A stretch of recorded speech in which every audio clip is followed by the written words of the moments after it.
Hi ultimate gardeners, welcome back to the ultimate gardening channel. In today's exciting sprouting video, I'm gonna talk about all things Duranta tree. I'm gonna tell you guys the care guide and a whole reasoning behind why you should have this in the garden. So let's go ahead and jump right into this video. So ultimate gardeners, here I have the only Duranta tree in this garden. This is the first year this Duranta tree has been in this garden and I'm loving it already. So a little bit of a care guide on this plant and a bit of tips on how to care for it is it requires full sun. It likes to be watered one time every 3 days. You can go ahead and limit that if it rains. It likes to go ahead and be in an area where pollinators can find it because this is a huge pollinator attractive plant. But if you hide it away in the corner, it's not going to be found by the bees and it's not going to be no uses at all. Second, it likes well draining soil. Here in this area we do not have well draining soil, so I had to amend fluffy soil here. And of course you could do the method where you mount soil up of the base of the plant, or you could plant the plant with a few inches above ground level so it could have proper drainage. Number 2 is these plants like to be trimmed constantly. If you don't like to do garden work, this is a plant that could be on the edge, but it takes a very long time for it to be trimmed. So this is in a state where it's not supposed to be trimmed.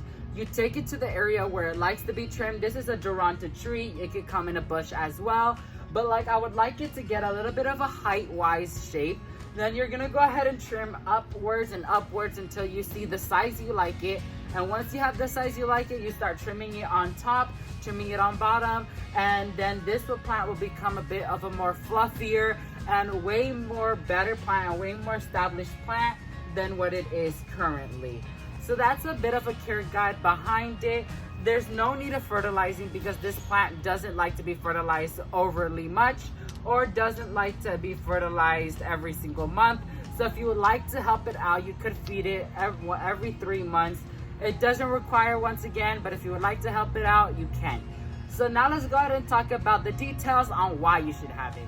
So ultimate gardeners, this is a bit of a self-explanatory plant because the blooms says a whole bunch of stuff about this plant.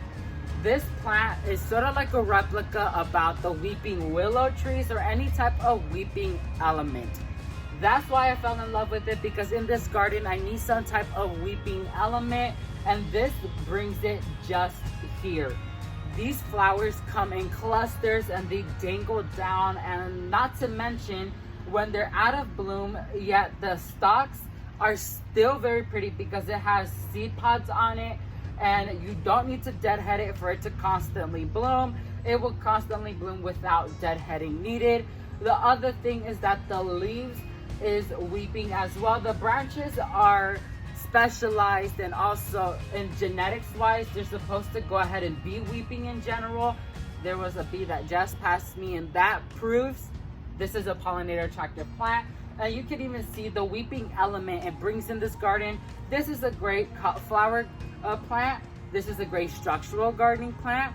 This is very heat tolerant as well as drought tolerant, pollinator attractive. People actually make essential oils from this type of plant from what I heard of. I don't know if that's true, but I've heard of it before.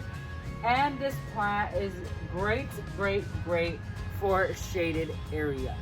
This plant could cause shade if it gets to a big size, because of course this is genetically made for it to be grown as a tree. And so if it grows into a big tree, you could actually provide some shade into the plants underneath it.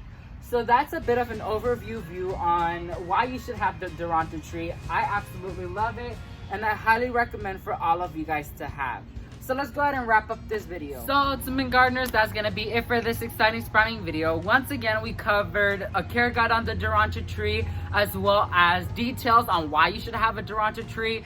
This plant is so underrated. I don't understand why. It has to be well known out there, and you have to have it in the garden. Not to mention, it could withstand being in a pot as well. So yeah, thank you all so much for watching this video. If you like this video, make sure to hit that like button. And if you want to support my channel, make sure to hit that subscribe button. And if you want to get notified when a new exciting sprouting video comes out, just like this one. Make sure to hit that bell notification button so you get notified when a new exciting sprouting video comes out. Thank you all so much for watching this video, and never forget to grow big, ultimate gardeners. Bye guys.